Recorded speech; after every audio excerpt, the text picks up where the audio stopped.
Hello दोस्तों। आप लोग कैसे हो? मैं कामना करूँगा आप लोग अच्छे रहें, मस्त रहें।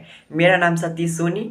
मैं आप लोगों को class 12th biology chapter number 2 पुष्पे पादप में लैंगिक जनन, मैं उसके बारे में आपको कुछ बताना चाहता हूँ ताकि आपको समझ में आ जाए पुष्पे पादप में लैंगिक जनन होता है क्या। तो मैं आपको पहले डायग्राम के माध्यम से समझा दूंगा, फिर अड़हुल के पुष्प पर एक्सपेरिमेंट करके मैं आपको समझा दूंगा ताकि आपको समझ में आ जाए। तो ठीक है, पहले आपको मैं डायग्राम के माध्यम से मैं समझा देता हूँ। तो मैं आपको डायग्राम के माध्यम से मैं आपको बताता हूँ। तो ये होता है स्त्री केसर।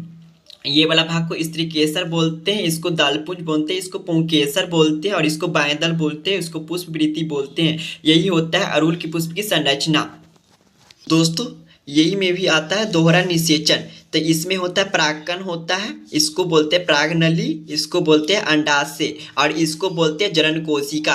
ये परागकण आता है ना परागनली के माध्यम से, तो इसका अलग डायग्राम में यहाँ पे बना दें ताकि आपको समझ में आ जाए। तो ये वाला परागकण सीधा अंडाशय में आता है, अंडाशय में आता है, तो इसी को बोला जाता है जनन कोशिका। तो दोस्तों, मैं डायग्राम के माध्यम से आपको समझा दिया हूँ, अब मैं आपको एक्सपेरिमेंट करके मैं बताऊँगा। तो दोस्तों देख सकते हैं, मैं यहाँ पे एक अड़हुल का पुष्प लिया हूँ।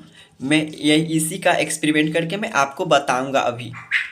तो दोस्तों देख सकते हैं यहाँ पर मैं इसी सब के माध्यम से इसको चीरा लगाकर अलग कर दिया हूँ ताकि आप देख पाएँ। तो देखिए, तो ये होता है, इसको बोलते हैं स्त्री केसर। ये वाला पत्ती को बोलते हैं स्त्री केसर बोलते हैं और इसको बोलते हैं, ये वाला भाग होता है ना इसको दलपुंज बोलते हैं। इधर वाला भाग होता है इसको दलपुंज बोलते हैं और इसको बोलते हैं, ये वाला भाग होता है ना इसको बोलते हैं पुंकेसर बोलते हैं। ये वाला भाग को पुंकेसर बोलते हैं और इसको बोलते हैं, ये वाला भाग को होता है, ये वाला भाग होता है ना इसको बोलते हैं बाएं दल बोलते हैं। ये वाला भाग को बाएं दल बोलते हैं और इसको बोलते हैं पुष्पवृत्ति। ये वाला डंठी होता है इसको बोलते हैं पुष्पवृत्ति होता है। और ये मैं दोहरा निषेचन के बारे में आपको बताया था, तो यही होता है। ये वाला भाग होता है ना इसी को बोलते हैं परागकण। ये वाला छोटे छोटे कण होता है ना इसी को बोलते हैं परागकण बोलते हैं, इसको परागकण बोलते हैं जो वर्तिकांग तक जाता है। ये वाला इसी में लगा हुआ था, मैं इसको चीर कर अंदर निकाल दिया ताकि आप देख पाए। तो इसी में लगा हुआ हो रहता है।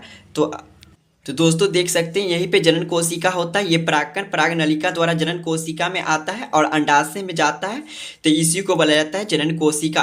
तो ये परागकण इसी नली के द्वारा अंडाशय में जाता है, फिर पुष्प का निर्माण होता है। तो ठीक है दोस्तों, मैं यहाँ तक पुष्प के बारे में बता दिया हूँ और अगला एक्सपेरिमेंट मेरा रहेगा मादा मानव में लैंगिक जनन।